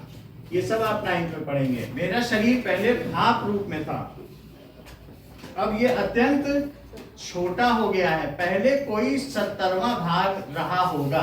तो पहले मेरा शरीर भाप रूप में था, अब ये छोटा हो गया है। जब भाप से जल बनता है तो वो कंडेंस होता है, और उस चीज को कंडेंसेशन कहते हैं। जैसे आपको मालूम है इवापोरेशन, जब समुद्र से पानी उठा तो क्या होता है? फिर संघनन, कंडेंस होके पानी बनने का मतलब यहाँ बहुत पानी है, लेकिन जिस ग्लास में पेप्सी रखी है तो वो सारा पानी जब इकट्ठा होगा तो एक ही ड्रॉपलेट बनेगी। इस कमरे का सारा पानी इकट्ठा होगा ऐसे से, तो वहां एक ही बाल्टी पानी निकलता, तो कंडेंस नहीं हुआ। तो इस तरीके से संघनन की प्रक्रिया हो। अब जरा देखो, यह पहले से 1/17 रह जाता है। जब कंडेंसेशन होता है तो वाटर ड्रॉपलेट छोटा होकर कितना हो जाता है? 1/17 ऑफ इट्स वॉल्यूम। मैंने देखा मेरे चारों असंख्य साथी बर्फ पड़े हुए थे, जहां तक दृष्टि जाती थी बर्फ के अतिरिक्त तो कुछ नहीं दिखाई पड़ता था। जिस समय हमारे ऊपर, तो पहले जब हाइड्रोजन और ऑक्सीजन मिले तो भाप बनी, फिर धरती ठंडी होने लगी। धरती क्यों ठंडी होने लगी? क्योंकि जो ऊर्जा हमेशा अधिक तापमान से कम तापमान की ओर चलती है। धरती से जितनी ऊर्जा जाती गई वो कभी क्या धरती पे वापस आई? और यहाँ की रासायनिक क्रियाएं तो बंद हो चुकी थी, तो धरती को तो ठंडा होना ही था, क्योंकि जो बाहर का वातावरण है वो अत्यंत ठंडा है। तुम ये देख लो, मून का जो निगेटिव टेम्परेचर है वो कितना है? मिनिमम -200। जब मून पे ही है, सूर्य के हटते ही शाम को हो जाता है, और सूर्य निकल जाए तो +170। न दिन में जिंदा रह सकते हो न रात। तो वही कह रहा है कि फिर धीरे धीरे यहाँ पर भी रासायनिक क्रियाएं बंद हो चुकी थी और धरती में अब कौन सा युग आ गया था? तो हिमयुग आ गया था। और मेरा वॉल्यूम अब कितना रह गया था भाप से जब मैं बर्फ बनी? बोलो जसमिता। 1/17 रह गया था। जिस समय हमारे ऊपर सूर्य की किरणें पड़ती थी तो सौंदर्य बिखर पड़ता था। हमारे कितने ऐसे साथी थे बड़ी उत्सुकता से आंधी में ऊंचा उछलने के लिए कमर कसे तैयार बैठे रहते थे। तो वो बर्फ थी, हल्की बर्फ जो उसके ऊपर थी। बड़े आनंद का समय रहा होगा, बड़े आनंद का। कितने दिनों तक, कई लाखों वर्ष तक मैं हिम युग में रही। कई लाख, हाँ चौंको नहीं, मेरे जीवन में से 100-200 दाल में नमक के भी समान नहीं है। मैं तो लाखों में ही बात करती हूँ।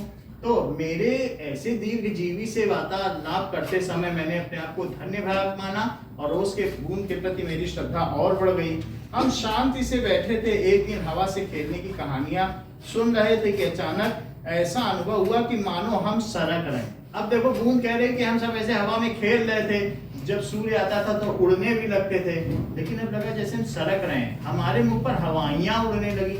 तो उसने कहा, ऐसा क्या हुआ, तुम कहाँ सरक गए थे? तुम लोग तो बर्फ के दानों के रूप में थे। स्नो में कोई गया है? कश्मीर तो बर्फ बहुत ऐसा होता है, हाथ से बना लो फिर बिखर जाती है, तो वो स्नो बॉल्स टाइप, भुरभुरी स्नो। तो इतने दिन आनंद से काटने के पश्चात अब दुख सहन करने का साहस हमें न था। बहुत पता लगाने पर ज्ञात हुआ कि हमारे भार से ही नीचे वाले भाई दबकर पानी हो गए। जब हम प्रेशर डालते हैं तो प्रेशर अगर डाला जाए, तुमने कभी देखा है कि बर्फ की सिल्ली पर तुम अपना हाथ रख दो तो हाथ का वो सांचा बन जाता है, या उंगली रख दो तुम्हारा गड्ढा हो जाता है। तो भार पड़ने से बर्फ पिघल जाती है। तो उसी भार पड़ने से जो नीचे के बर्फ थी वो क्या होने लग गई? पिघलने लग गई। और उनका शरीर ठोसपन को छोड़ चुका था और तरल शरीर पर हम फिसल चले थे। तो तरल पर तो वैसे तो बर्फ प्लॉट इतना ही है ना,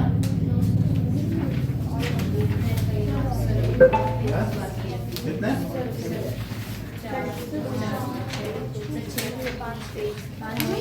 2 है कि 1 है?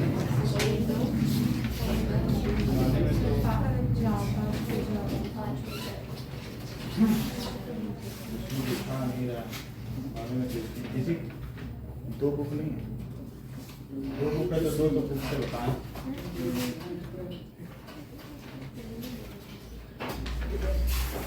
क्योंकि इससे आपको साइंस भी पता चलेगी ना, ये बहुत अच्छी चीज है, ये जल्दी मिलता नहीं है। पानी भी पानी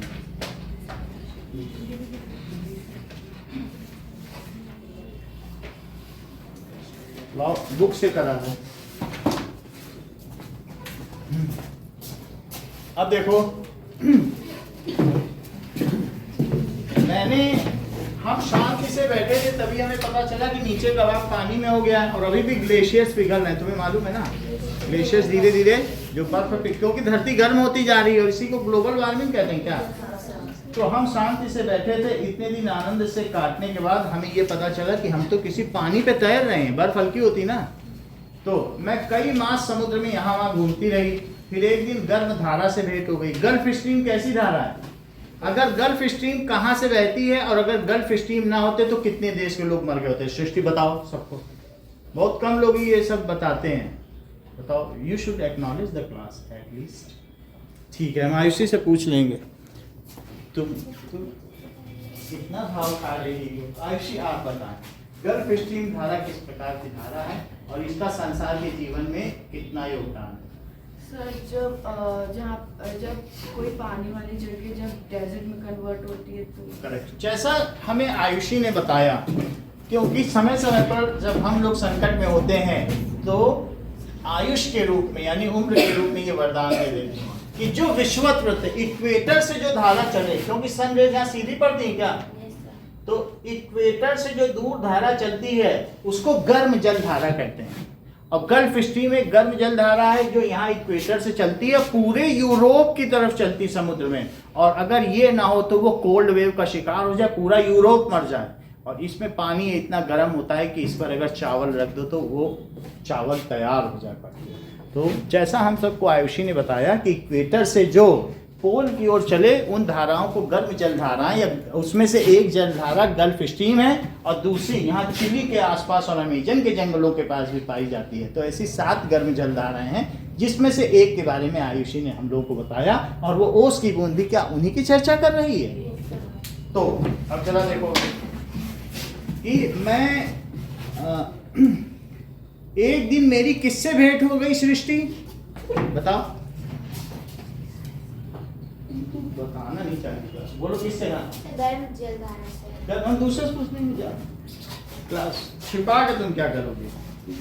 धारा के चलते अस्तित्व को ठंडक पहुंचाने के लिए हमने उसकी गर्मी सोखनी प्रारंभ कर दी। तो जो बर्फ था उसने गर्म जल धारा से जब उसकी भेंट हुई तो उसने उसकी हीट ले ली, और फिर उसके बाद क्या हुआ, मैं भी पिघल पड़ी और मैं भी अब समुद्र में मिल चुकी थी। समुद्र का भाग बनकर मैंने जो दृश्य देखा, जब मैंने समुद्र का भाग बनी तो अब मैं एक ही जगह उड़ने के लिए नहीं तरसती थी। मैं यहाँ से वहाँ, वहाँ से वहाँ, बिना टिकट, बिना परमिट, कभी प्रशांत महासागर तो कभी अटलांटिक सागर, कभी इंडस ओशन, और ऐसी जगह जगह, कभी आर्कटिक सागर घूमती रही। अब मैं घुमक्कड़ी प्रवृत्ति की बन चुकी थी।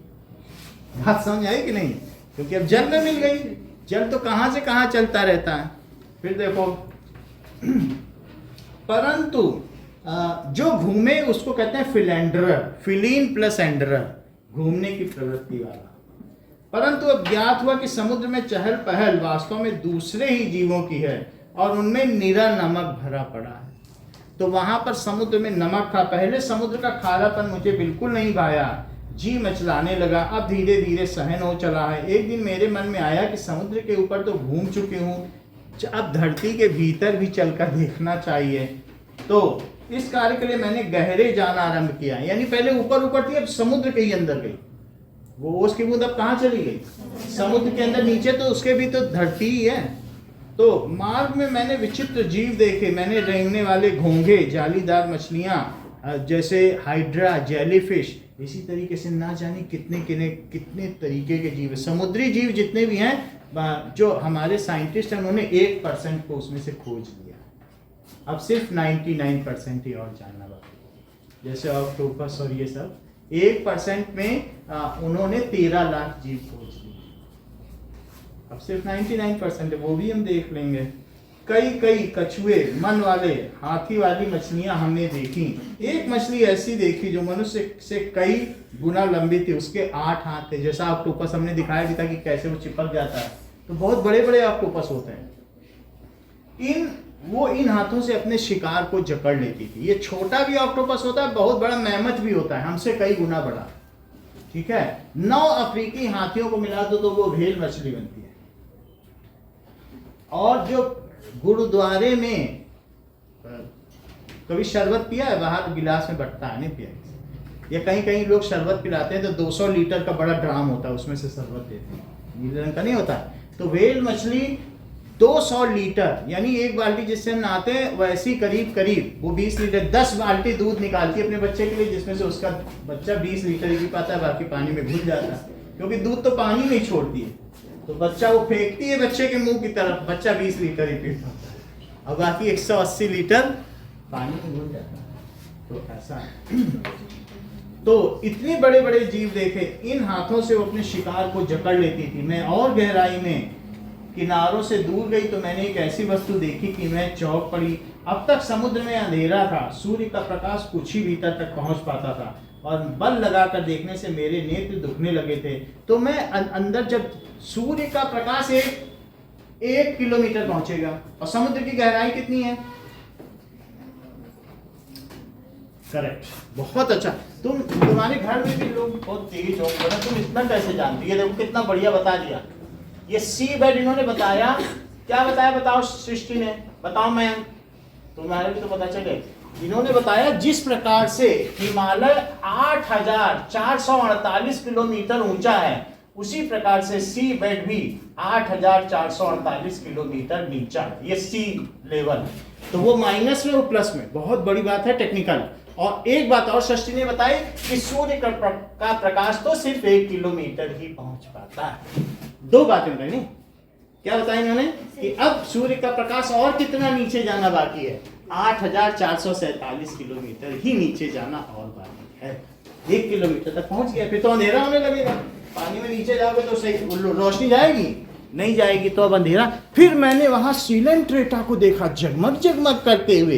अभी देखेंगे तो हैरान हो जाएंगे, ऐसे ऐसे हैं जिनमें फास्फोरेसेंस और फ्लोरेसेंस जैसी, ल्यूमिनिसेंस जैसी रिएक्शंस होती हैं। ऐसे जीव जंतु हैं जो अपने ही प्रकार से उद्दीपित होते रहते हैं। ये सब हमें सृष्टि ने बताया, क्योंकि वही सृष्टि है। देवी ही ऐसा गुणमयी मम माया दुरत्या। इस सृष्टि को चलाने वाला कौन है? स्वयं सृष्टिकर्ता। तो जैसा कि इन्होंने बताया कि अब धरती में अंधेरा होने चला था, क्योंकि सूर्य का प्रकाश तो कुछ ही मीटर, 1 किलोमीटर भी नहीं, बता नहीं कुछ ही मीटर तक पहुंच पाता था। मेरी हैरानी का ठिकाना ना रहा जब मैंने धरती के अंदर उद्दीपित होते हुए मत्स्य वर्ग को देखा, ऐसे मछलियों के संसार को देखा जिनमें जगमग जगमग रोशनी हो रही थी, जुगनू की तरीके चमक रही थी। तो उनमें इलेक्ट्रिक सी और ये सारे रखे हुए, इनमें से कुछ ऐसे, अब मर गई तो बिजली कहाँ से दें? ठीक है, बहुत सारे ऐसे हैं जो ये पूरा वर्ल्ड। अब हम और भी जरा देखें, अब बाकी वीडियो से देख लेंगे, वीडियो तो है ही हमारा। तो जरा देखें, मेरे नेत्र दुखने लगे थे, अब मैं वहां नहीं देख पा रही थी। मैंने सोचा था ये उस सुकून बता रही है कि अब जीव कैसे दिखाई पड़ेंगे। तो ऐसे मुझे लगा कि मानो कोई लालटेन लेके घूम रहा हो। सो अब ये देखें कि those fish which are emitting light, ये भी जरा देख लो। Group of fish emitting light in सी।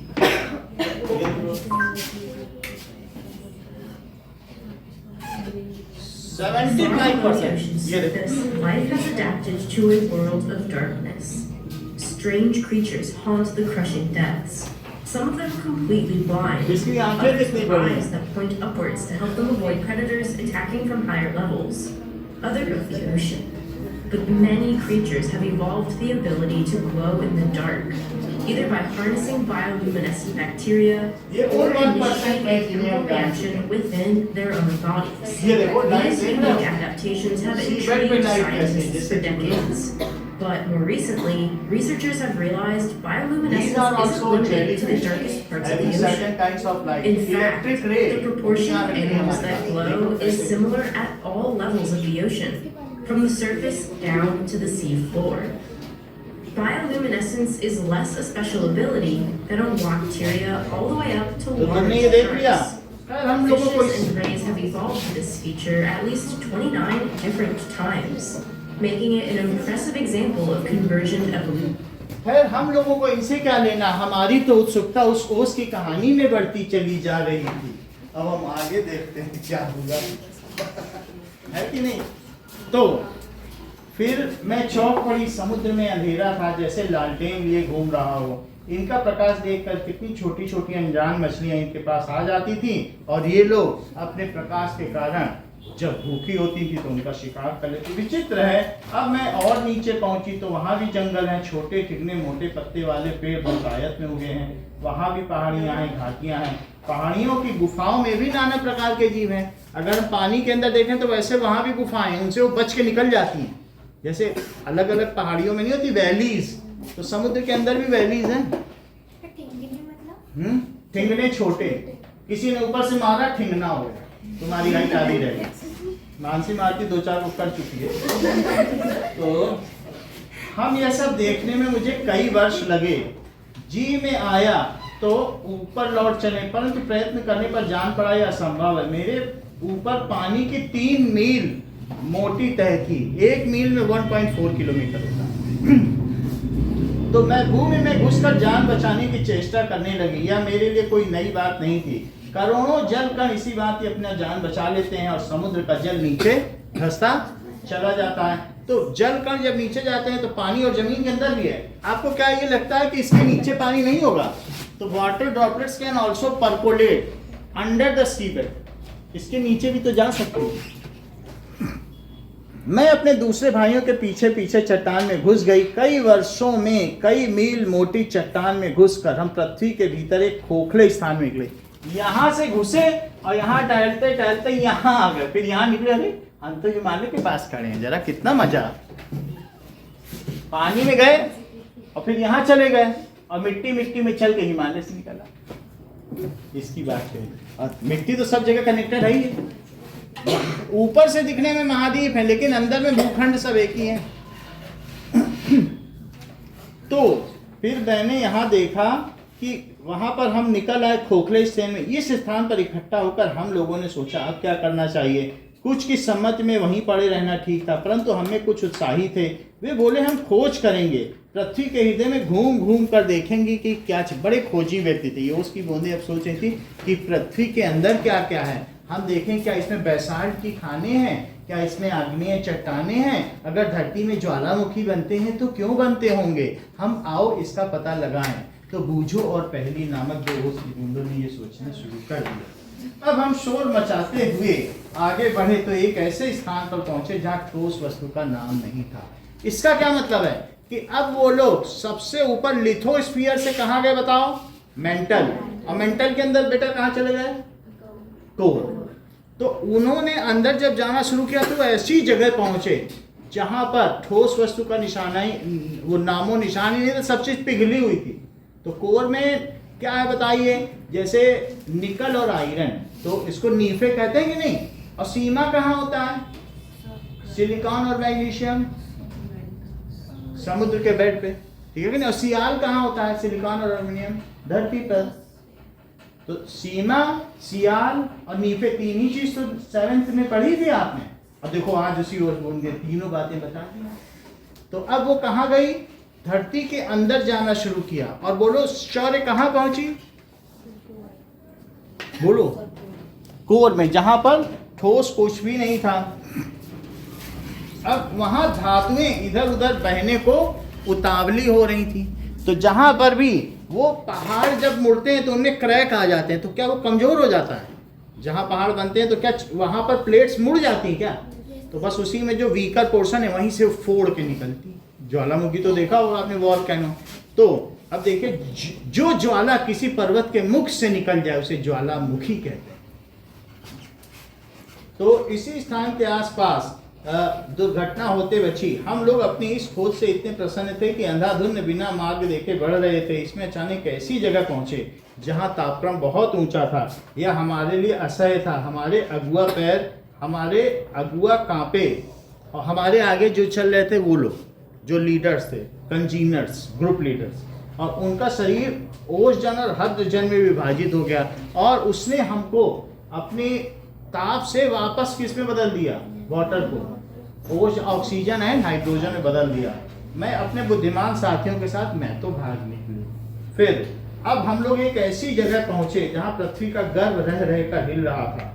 यह बड़े जोर का धड़ाका हुआ, हम बड़ी तेजी से बाहर फेंक दिए गए और वहां पर वही बात हुई, हम ज्वालामुखी की चपेट में आ गए थे और बड़े आकाश में उड़ चुके। इस दुर्घटना में हम चौंक पड़े।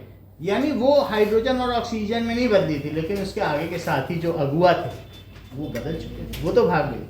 ठीक है, ज्ञात हुआ कि पृथ्वी फट गई है, उसमें से धुआं, रेत, पिघली धातुएं, लपटें निकल रही हैं। ये दृश्य बड़ा ही शानदार था और देखने में बार बार हमें इच्छा होने लगी। किस चीज की इच्छा होने लगी कि अगर ज्वालामुखी रात को फटे तो कैसा होता है, देखो जरा। And if you consider that 71 volcano at night, ये देखो। Bar grocery at the lowest price. Get the free shop from Club Bar Grocery and save very on 30% on all orders. ये देखो, तो ऐसा होता होगा, कितना इसमें ताप है। आग ही आग उबल रही है। बड़ी बात की नहीं, यहाँ से कितने मीटर उठता होगा।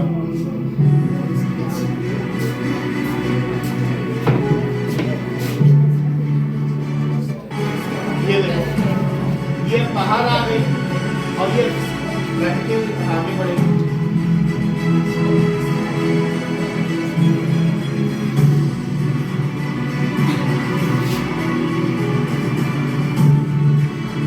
पर हमें तो उस ओस के खून की कहानी में ही दिलचस्पी आने लगी थी और अब हम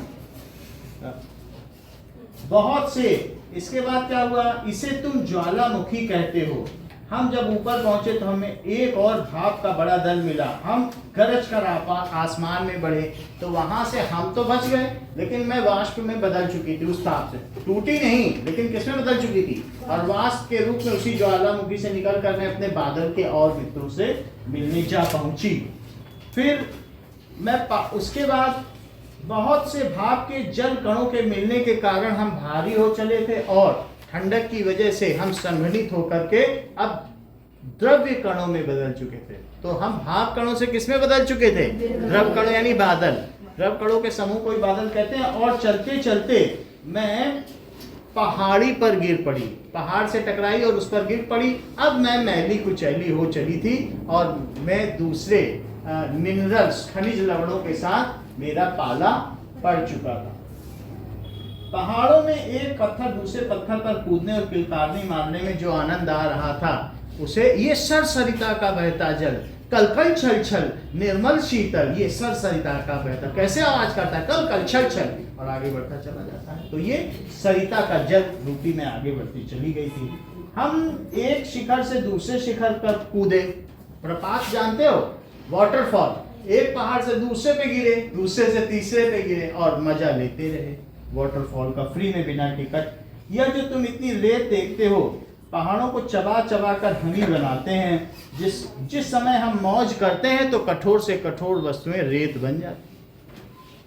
अपने विजयों के उन्मत्त होकर हम इधर उधर बिखर गए। मेरी इच्छा बहुत दिनों से समतल भूमि देखने की थी, इसलिए मैं छोटी धारा में मिलती मिलती गंगा के रूप में आगे बढ़ी और उत्तर भारत के समतल मैदानों में पहुंच गई। वहां पर जमीन के द्वारा सोख ली गई और बेर के पत्ते के एक रोम कणों से मेरा पाला पड़ा। रोम के कणों ने मुझे जबरन अपनी ओर खींच लिया और मुझे एक कोष्ठक में डाल दिया, कोठरी में। कोठरी के अंदर एक प्लास्टिक था, प्लास्टिक ने मुझे अंदर खींच लिया और खाना बनाने के लिए इस्तेमाल करने वाला ही था कि मैं वहां से बाहर निकली और पत्तियों तक जा पहुंची। पत्तियों में एक स्टोमेटा था, रोम छिद्र था, उससे मैं बाहर निकलती हुई जब बाहर आई तो मैंने देखा कि सूर्य अभी जा चुका था। तो मैंने कहा थोड़ा आराम कर लेती हूँ, और फिर मैं तुम्हारे हाथों में गिर गई। ये थी मेरी कहानी। Okay, that's all. तो कैसी कहानी लगी Lakshita?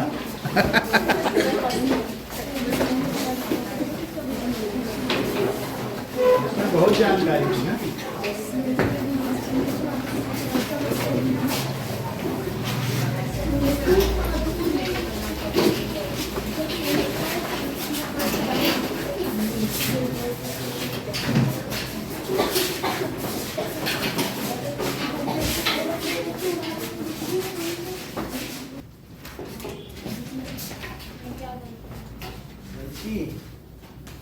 There is no nucleus in this theory.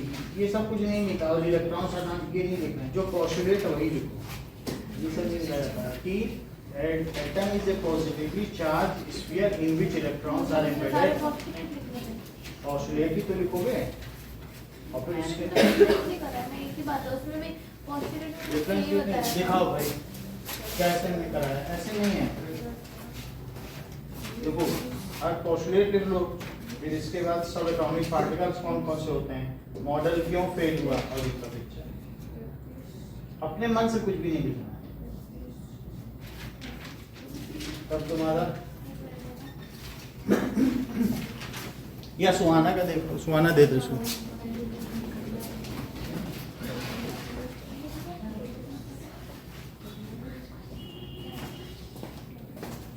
चलो अब हम लोग सिविक्स के कुछ क्वेश्चन करेंगे, that is electoral politics. Okay, civics का पेपर है ना, एसएसटी का करना। हाँ बोलो।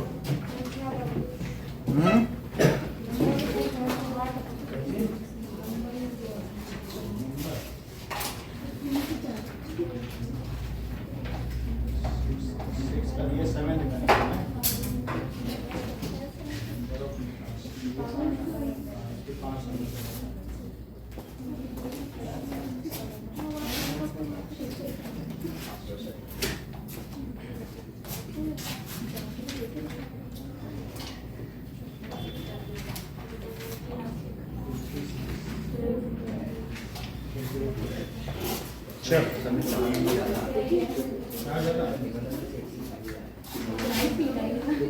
फॉर्म है, थर्ड चंदन है, चंदन बेटी।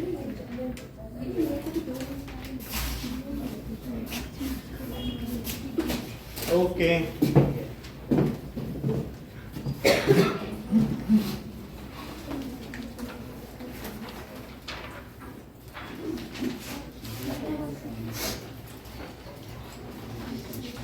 सर एक और डाउट है। हाँ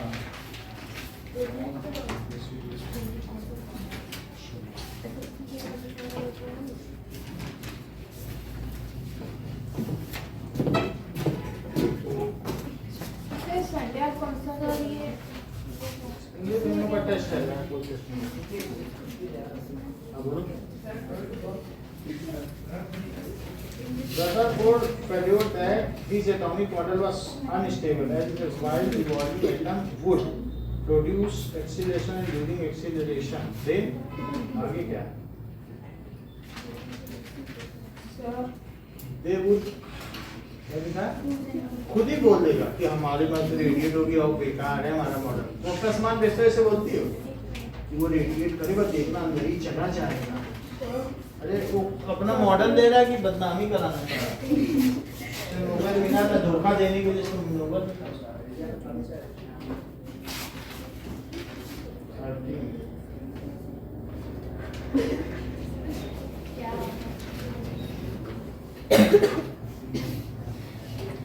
मास नंबर, एटॉमिक नंबर, साइड ये चार